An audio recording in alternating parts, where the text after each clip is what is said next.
Lumière sur le nouveau spectacle de Gad Elmaleh, baptisé d'ailleurs à découvrir vendredi 11 mars au Zénith de Dijon. L'humoriste chouchou des Français revient sur scène chez nous après une escapade aux USA. Sa dernière tournée française remonte à 2015. Autant dire que le public bouillonne d'impatience de le retrouver. Gad Elmaleh, notre invité, bonjour. Bonjour, Cynthia, bonjour. Ça fait tellement plaisir de vous revoir sur scène. D'ailleurs, vous aussi, vous devez être impatient. Ce spectacle a d'ailleurs été reporté plusieurs fois en raison de la pandémie. Ouais. Est-ce que pendant ces 2 années un peu off, on va dire, vous avez apporté des changements au spectacle ? Oui, énormément. Et je dois dire que comme beaucoup de mes amis, de mes collègues, confrères, consoeurs, artistes, gens du spectacle, techniciens, et dans tous les domaines d'expression, du live, on est très, très, très, très heureux de revenir sur scène.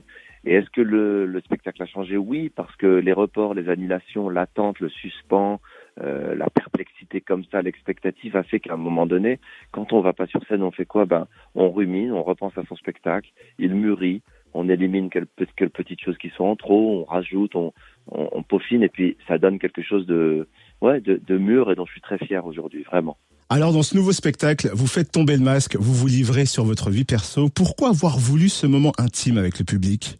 Parce que ce sont des choses qui ont été médiatisées et j'ai eu 50 ans et je pense, c'est toujours un cliché de parler de maturité quand on arrive à 50 ans pour les artistes et on a toujours quelqu'un qui nous demande si c'est le spectacle de la maturité. Alors il y a un côté un peu désuet dans cette question, mais en même temps je ne peux pas l'évacuer complètement puisqu'il y a de ça. Et il y a une forme de maturité qui me fait dire que, en fait, j'ai moins peur d'aborder certains sujets parce que j'ai moins peur des conséquences. Et ce qui est important, c'est ce que moi, j'ai envie de dire et ce que j'ai sur le cœur. Et quand on a une vie publique et que sa vie privée est publique et qu'on fait du one-man show ou du stand-up et qu'on parle vraiment de sa vie, qu'on est autobiographique et qu'on parle au public, je trouve ça bizarre de pas évoquer du tout ça. Après, il n'y a pas d'impudeur. Moi, je raconte avec beaucoup d'humanité, mais aussi où je me fous de ma gueule. Quand je raconte mon épisode de ma vie à Monaco, c'est vrai que je parle plus de ma famille en décalage par rapport à cet univers que Monaco, la famille elle-même et le lieu lui-même. Je parle de ma mère, du syndrome du blédard, de ce décalage qu'on a parfois avec certains milieux, mais je le fais aussi dans le passage sur le rêve américain, où à la fois c'est un rêve, c'est une fascination, ça m'impressionne, ça m'inspire, et en même temps, c'est pas que ça me déçoit, mais il y a des petites choses aux États-Unis où je me dis, on est bien chez nous quand même. Il va falloir qu'on arrête d'être complexé, il va falloir qu'on arrête d'être fasciné pour partout chez les Américains.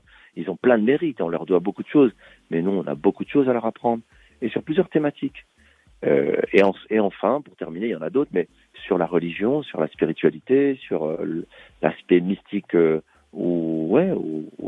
ma vie, je révèle des choses et j'explique que c'est important dans ma vie et que aujourd'hui en France on a peur, on ne veut pas parler de la foi et les religions, quelles qu'elles soient encore une fois, ça crispe, on n'a pas envie d'en parler.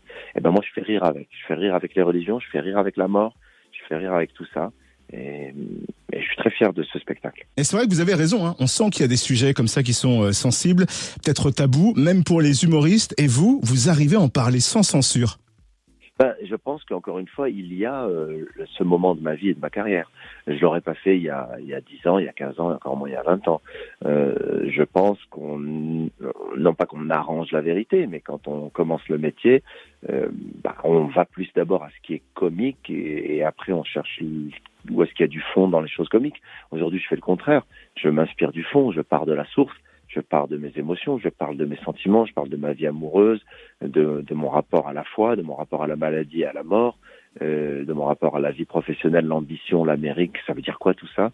Et après, je fais rire. Mais le point de départ, c'est quand même quelque chose de vrai, de vécu et surtout d'important pour moi. C'est ça que j'ai envie de partager.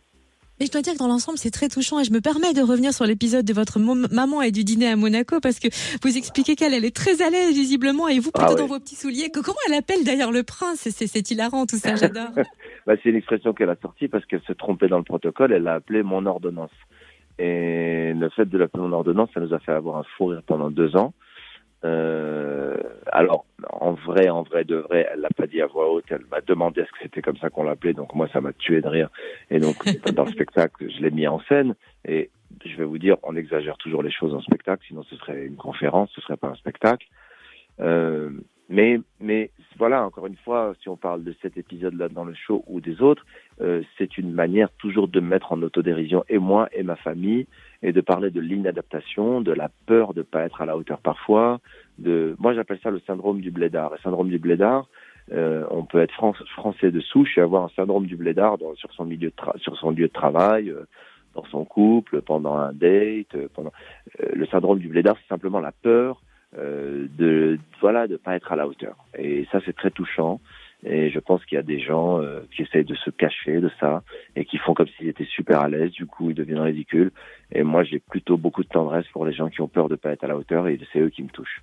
Eh bien, la meilleure ordonnance, c'est en effet de venir voir votre spectacle. D'ailleurs, le 11 mars à Dijon. Merci d'avoir passé ces quelques minutes avec nous, Gad. On a vraiment... Merci, c'est très très heureux de revenir à Dijon parce que c'est un zénith où il y a eu de la magie et il y a eu un public très très très très très enthousiaste qui me suit depuis très longtemps. Donc salut à toutes les Dijonnaises et les Dijonnais. Et vous vous rappelez peut-être alors du coup de l'accueil qu'on réserve exclusivement à Dijon, le fameux banc bourguignon que l'on chante à la fin du spectacle. Ouais. Ah bah oui, je l'ai vécu. Hein. Vous l'attendez? D'abord, je l'attends et c'est marrant parce que je l'ai vu récemment. J'ai produit un spectacle à Lourdes et puis il y a pendant les pèlerinages, il y a des gens de plein de villes. Et à un moment donné, pendant le spectacle de Bernadette de Lourdes, il y avait des gens qui venaient de Dijon. Et à la fin du show, c'est parti, mais à fond là-dessus. Et j'étais avec un copain qui me dit mais qu'est-ce que c'est que ce délire? Il y a des supporters d'un club. Je dis pas du tout. C'est Dijon, et ça c'était génial. La première fois qu'on me l'a fait, j'ai été même ému, j'étais très touché. Tout ce qui est particulier, unique et qui appartient à une identité, à un lieu, et les gens qui s'assument et qui sont fiers de leurs origines, moi je fais partie de ça, j'aime ça. Donc j'arrive Dijon et j'attends le banc à la fin, si je mérite. Mais vous le méritez, il sera là évidemment. En tout cas, belle tournée Gad et bon retour sur scène. Merci infiniment.